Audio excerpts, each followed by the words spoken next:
Bike से lift लेकर घर लौट रहे सर्राफा व्यवसायी से कर्नलगंज हुजूरपुर मार्ग पर बदमाशों ने फायरिंग कर लूट की घटना को दिया अंजाम। शिकायत पर रिपोर्ट दर्ज कर आरोपियों को गिरफ्तार करने में जुटी गोंडा पुलिस। दरअसल गोंडा जिले के कोतवाली कर्नलगंज हुजूरपुर मार्ग पर बदमाशों ने 1 अप्रैल की देर शाम फायरिंग कर एक सराफा व्यवसायी के साथ लूट की घटना को अंजाम देकर इलाके में सनसनी फैला दी। घटना की सूचना मिलते ही सीओ व कोतवाल बड़ी संख्या में पुलिस बल के साथ मौके पर पहुंचकर मामले की जांच पड़ताल की। आपको बता दें कि शनिवार की शाम को सरेराह कर्नलगंज हुजूरपुर मार्ग पर दत्तनगर मोड़ के पास एक सर्राफा व्यवसायी पर बदमाशों की ओर से फायरिंग कर उसके साथ मारपीट की गई और बैग जिसमें सोना चांदी के जेवरात रखे थे उसे छीनकर फरार हो गए। घटना कर्नलगंज मार्केट से लगभग 2 किलोमीटर दूर स्थित दत्तनगर गांव के पास घटित हुई है। मामला कर्नलगंज कस्बे के ही सराफा व्यापारी नीलू सोनी निवासी मोहल्ला बालूगंज से जुड़ा हुआ है और उनके साथ शनिवार की शाम को बदमाशों ने लूट की इस वारदात को अंजाम दिया।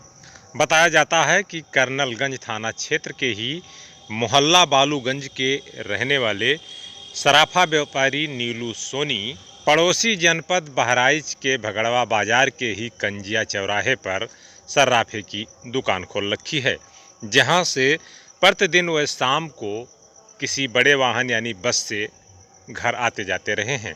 लेकिन शनिवार की शाम को जब उन्हें कोई साधन नहीं मिला तो एक बाइक से ही लिफ्ट लेकर वह कर्नलगंज आ रहे थे। बताया जाता है कि वहां से करीब 10 किलोमीटर चले थे।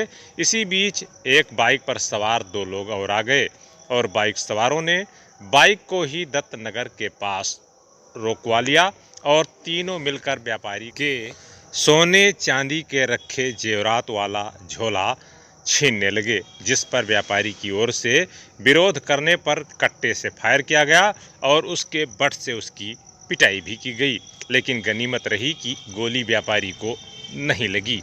फायरिंग के बाद व्यापारी के डर का फायदा उठाते हुए तीनों बदमाशों ने मिलकर व्यापारी को कट्टे की बट से सिर समेत शरीर के अन्य हिस्सों पर चोट पहुंचाई तथा उसका झोला छीन कर वहां से फरार हो गए।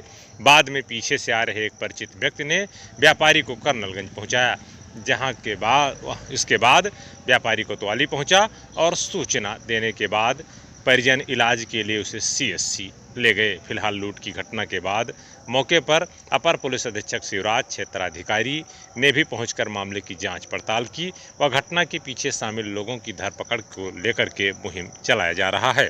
अपर पुलिस अधीक्षक शिवराज प्रजापति ने इस संबंध में जानकारी देते हुए बताया कि व्यापारी के साथ करीब 1 लाख रुपए के सोनी चांदी के जेवरात की लूट हुई है और इस संबंध में मामला पंजीकृत कर लिया गया है और जो इस घटना में शामिल बाइक सवार थे उनकी धरपकड़ के लिए पुलिस टीमों को लगाया गया है। उन्होंने कहा कि जल्द ही आरोपियों को गिरफ्तार कर लिया जाएगा। घटना के संबंध में जानकारी देते जिले के अपर पुलिस अधीक्षक शिवराज प्रजापति। जनपद गोंडा में एक कमल किशोर सोनी जी हैं, ये कर्नलगंज के रहने वाले हैं और इनका थाना हुजूरपुर जनपद बहराइच में कंजिया बाजार में इनका ज्वेलरी का दुकान थी। 1 अप्रैल की शाम के समय ये जनरली बस से आते हैं कर्नलगंज वापस। उस दिन बस इनकी छूट गई थी तो एक अननोन आदमी जो है खड़ा था मोटरसाइकिल लेकर के, उसने इनसे कहा कि हम भी चल रहे हैं कर्नलगंज। तो उसके साथ इन्होंने लिफ्ट लेके बैठ गए। कुछ दूर चला वो, करीब 10 किलोमीटर चलने के बाद थाना कर्नलगंज क्षेत्र अंतर्गत एक सुनसान रास्ते पर 2 मोटरसाइकिल में सवार, एक मोटरसाइकिल में 2 लोग सवार होकर आए। उन्होंने इनकी गाड़ी को रोका और इनका बैग छीन लिया। बैग छीनने में जो विरोध करने पर उनके बट से जो है मारपीट की है। तो इस सूचना पर थाना कर्नलगंज में अभियोग पंजीकृत किया गया है और ये जो तीनों लोग जो गाड़ी में बैठा कर लाया है वो और जो दूसरी मोटरसाइकिल में 2 लोग जिन्होंने बैग छीना है, तीनों लोगों की तलाश की जा रही है और इसमें जो भी संलिप्त हैं उनका पता लगाया जा रहा है। सीसीटीवी कैमरे और भी जो देखे जा रहे हैं। अभी जो उनके द्वारा बताया गया वादी के द्वारा कि लगभग इसमें सोने और चांदी के जो आभूषण थे उनकी कीमत 1 लाख के करीब है और इसमें ये पता लगाया जा रहा है, दोनों जनपद की पुलिस लगी हुई है, शीघ्र ही घटना का अनावरण किया जाए।